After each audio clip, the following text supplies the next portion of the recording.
Medidas de posición. Bienvenidas y bienvenidos.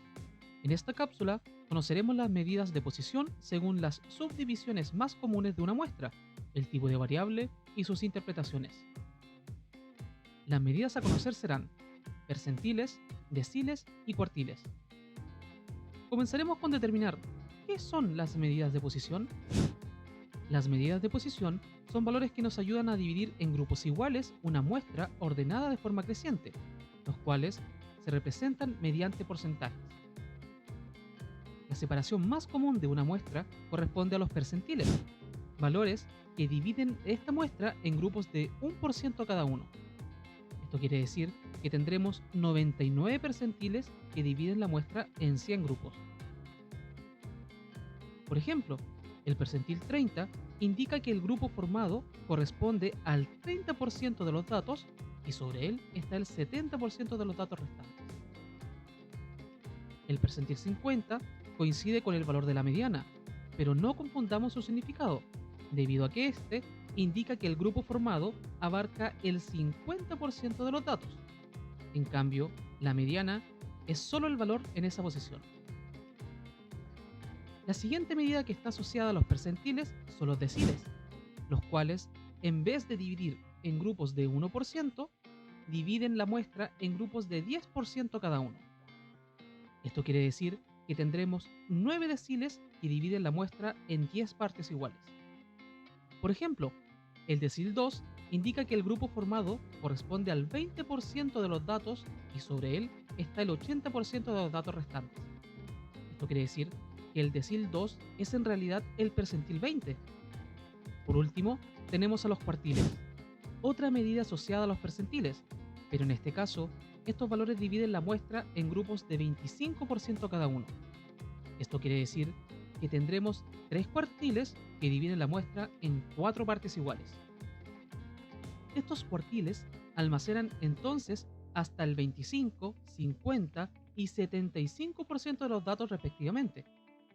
Por ejemplo, el cuartil 3 indica el mayor valor formado por el grupo correspondiente al 75% de los datos, y a su vez es menor que el 25% de los datos restantes. Tanto los deciles como los cuartiles pueden ser tratados como percentiles, por lo que veremos solo las fórmulas para trabajar con estos últimos. Si la variable es cuantitativa discreta, basta con calcular la posición n por k dividido entre 100 y luego ubicar el valor de la variable cuya frecuencia acumulada abarca esta posición.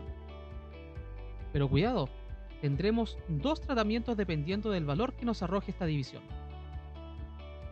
Analicemos el siguiente ejemplo. Vamos a calcular el cuartil 1 y el decil 3. En otras palabras, calcularemos el percentil 25 y el percentil 30 respectivamente, o sea, el 25% y el 30% de los datos. Para el cuartil 1, calculamos la posición del 25%.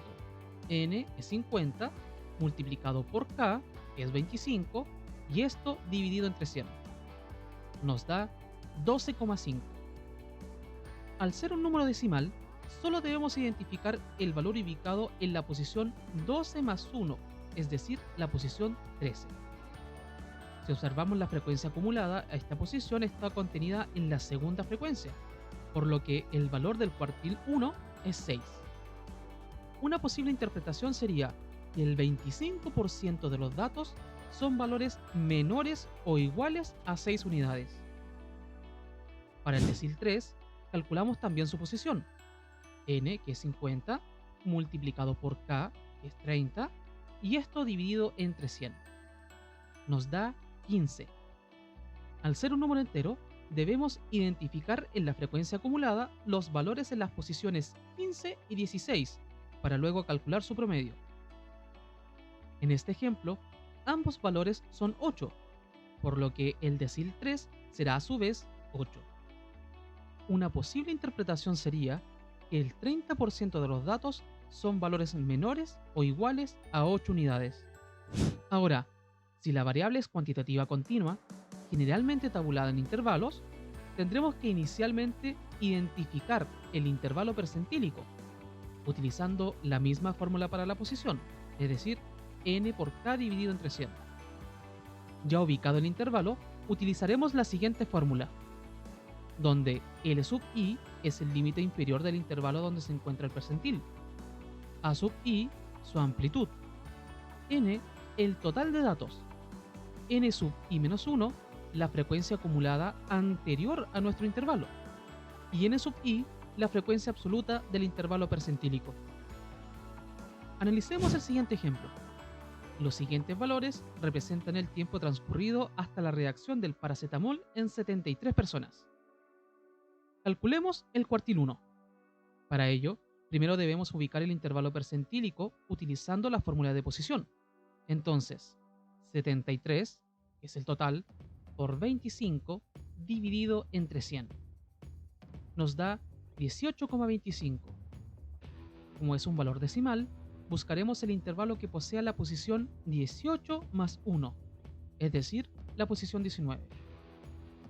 Al observar las frecuencias acumuladas, el valor en la posición 19 se encuentra en el segundo intervalo.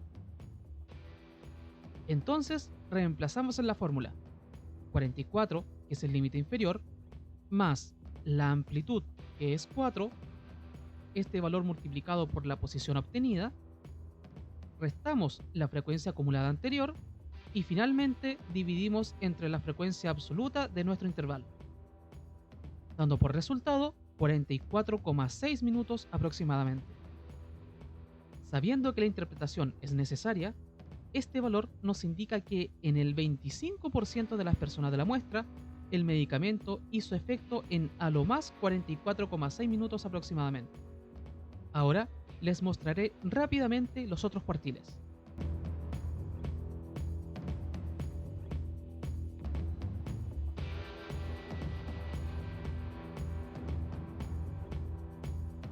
Para finalizar, los cuartiles pueden ser representados en una gráfica llamada boxplot, o también conocida como diagrama de caja y bigotes. En esta gráfica podemos ubicar el mínimo valor de la muestra, el cuartil 1, 2 y 3, además del máximo valor de la muestra.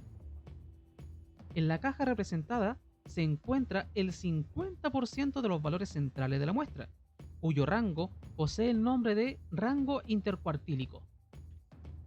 Hay ocasiones en que existen valores que se separan de la muestra al ser extrañamente grandes o pequeños, ocasionando distorsiones en algunas medidas como la media aritmética. Estos valores reciben el nombre de atípicos o también outliers. Nos vemos en una próxima cápsula.